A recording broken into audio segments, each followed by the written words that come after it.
Bonsoir les Blaugrana, comment on se retrouve? Nouvelle vidéo actualité sur le FC Barcelone, pas mal d'informations. Le Bayern Munich qui serait enfin prêt à se séparer de Kimmich, mais pas à n'importe quel prix. Je parle pas forcément de beaucoup de millions, mais un échange de joueurs serait peut-être intéressant pour le Bayern Munich, on va en parler durant cette vidéo, ou encore Araujo qui intéresse Manchester United. On va faire un rapide tour de l'actualité. Comme d'habitude, si la vidéo vous plaît, n'oubliez pas de liker la vidéo avant que celle-ci commence, même si elle a déjà commencé, mais vous m'avez compris, avant de rentrer dans le vif du sujet. Ça soutiendra toujours la chaîne, ça donnera la force, vous-même vous savez, et on se plonge directement dans l'actualité. Un revenant, beaucoup de Blaugrana l'ont sûrement oublié, mais Pablo Torre est toujours en vie. Sport nous rapporte que Barcelone est prêt à prendre en considération les propositions concernant Pablo Torre, car il n'a pas sa place dans le nouveau projet. J'aimerais bien savoir c'est quoi ce nouveau projet, parce qu'il y a pas mal de joueurs qui apparemment n'ont pas leur place dans le nouveau projet. Expliquez-nous, c'est quoi le nouveau projet? Le club a l'intention de le vendre tout en se réservant une option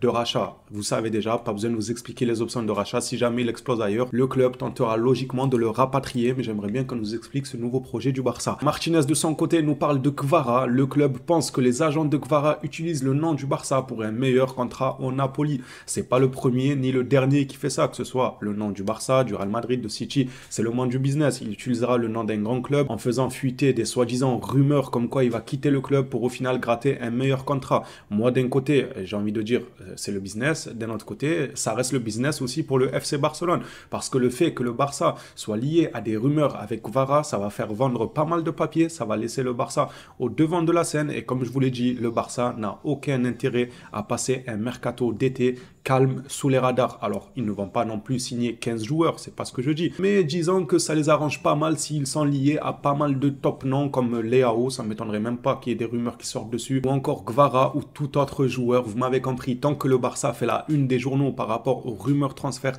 c'est intéressant pour le Barça. Donc après, oui, il y a les joueurs qui sortent aussi le nom de certains clubs comme le FC Barcelone pour gratter un meilleur contrat, mais je trouve que le Barça a quand même quelque chose à y gagner, même si on a du mal à croire ça, parce qu'on pourrait se dire, bah ça va, c'est qu'une page dans un journal. Non, c'est pas une page dans un journal, c'est le nom du FC Barcelone qui reste dans l'esprit des gens à force de le voir tous les jours lié à un autre joueur. C'est vrai que d'un côté, ça peut être lassant, mais du côté commercial, je pense que ça intéresse pas mal les affaires du club. Passons maintenant à Roger Torrello qui nous parle de Vitor Roque, et Xavi a vendu la mèche aujourd'hui avec une petite déclaration qu'il a laissé filer sur Vitor Roque, qui laisserait sous-entendre que le joueur va être prêté. Xavi ne dit pas ça, mais pour moi c'est tout comme.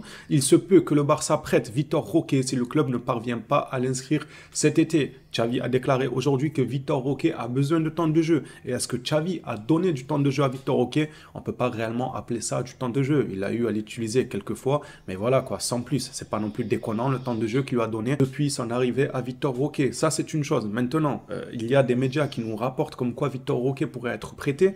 Xavi qui déclare que Vitor Roque a besoin de temps de jeu. Est-ce que c'est lui qui va accorder ce temps de jeu à Vitor Roque, ou est-ce qu'il prépare déjà le terrain à un probable prêt de Vitor Roque en nous disant il a besoin de temps de jeu, moi je ne suis pas capable de lui offrir une place de titulaire. C'est pas forcément ce qu'on demande, mais rentrer un peu plus souvent en fin de match, ça pourrait déjà être intéressant. Souvent je dis, parce que là il a fait, mais pas assez souvent à mon goût. Pour moi, Xavi prépare tout simplement un prêt, surtout que ça peut aussi arranger les affaires du club. Je parle de là-haut, dans les bureaux, tout ce qui est déco, la porta et tout. Quand on apprend que cet été, il faudra inscrire Vitor Roque, si Xavi veut l'envoyer en prêt, qui nous dit que le joueur a besoin de minutes et que le joueur va en prêt, donc on n'aura pas besoin de l'inscrire, qui dit un joueur en moins à inscrire, ça arrange le FC Barcelone pour tout ce qui est fair play financier. Vous-même, vous savez déjà la situation à chaque été, lui, il faut qu'il parte pour qu'on signe quelqu'un et tout. Là, ça fera un joueur en moins à inscrire, donc probablement un peu plus de champ d'action pour le FC Barcelone. On arrive au dossier Kimmich. Sport nous rapporte que le Bayern Munich est ouvert à vendre Kimmich au Barça, mais pas à n'importe quel prix, comme je l'ai dit dans l'intro. Cependant, il donnerait la priorité à un accord d'échange incluant soit De Jong, soit Araujo. Alors c'est marrant, mais si cet échange se fait, je trouve que le Bayern, il gagnerait plus que nous.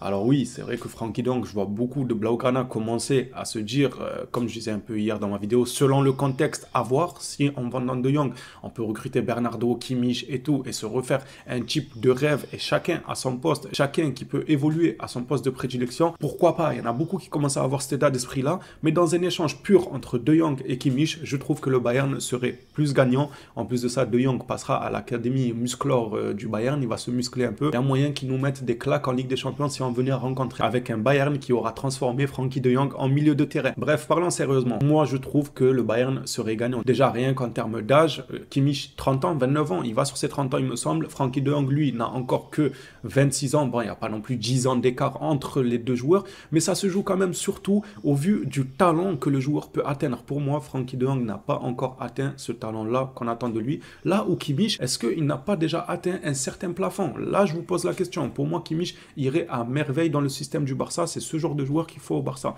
Maintenant, si je devais parler de talent et de hauteur, de plafond, de perspective, d'évolution, je trouve qu'en termes d'évolution, Frenkie de Jong peut exploser le plafond qu'il a au-dessus de la tête depuis un certain moment, ne pas forcément évoluer hyper rapidement. Là où Kimmich, je pense que par le passé, il nous a montré de quoi il était capable. Il est capable d'encore une fois, s'il arrive au Barça, se relancer, nous montrer de quoi il est capable. Mais est-ce que Frenkie de Jong n'a pas une marge un peu plus conséquente? C'est une question que je me pose et c'est pour ça que je trouve que selon moi, si le Bayern veut un échange Kimmich-Araujo, ils doivent rajouter de l'argent. Voilà, il y en a qui disent peut-être que j'abuse, mais moi, si Kimmich veut en Barça et que De Jong s'en va, il faut que le Bayern rajoute des millions. Genre ils disent 30, 40 millions, vous nous donnez De Jong et on vous donne Kimmich. Donc ça ferait Kimmich plus 40 millions pour Frenkie de Jong, et là on commence à discuter. Ça peut paraître un peu gourmand, mais ce n'est que ma façon de voir les choses. Pour moi, le Bayern, dans un échange sec entre Kimmich et De Jong, je rappelle que Kimmich a un contrat qui finit très bientôt en 2025, ils seront pour moi gagnants à 100%. Après, pour Araujo, en vrai, je pense la même chose. Araujo, c'est un joueur d'avenir, c'est un joueur qui a encore la vingtaine, il est très jeune, il a déjà montré énormément de talent, et lui aussi pareil, il a une marge de progression colossale. Je trouve que si le Bayern ne sort pas d'argent et qu'ils utilisent que Kimmich comme monnaie d'échange, il serait gagnant, que ce soit pour le deal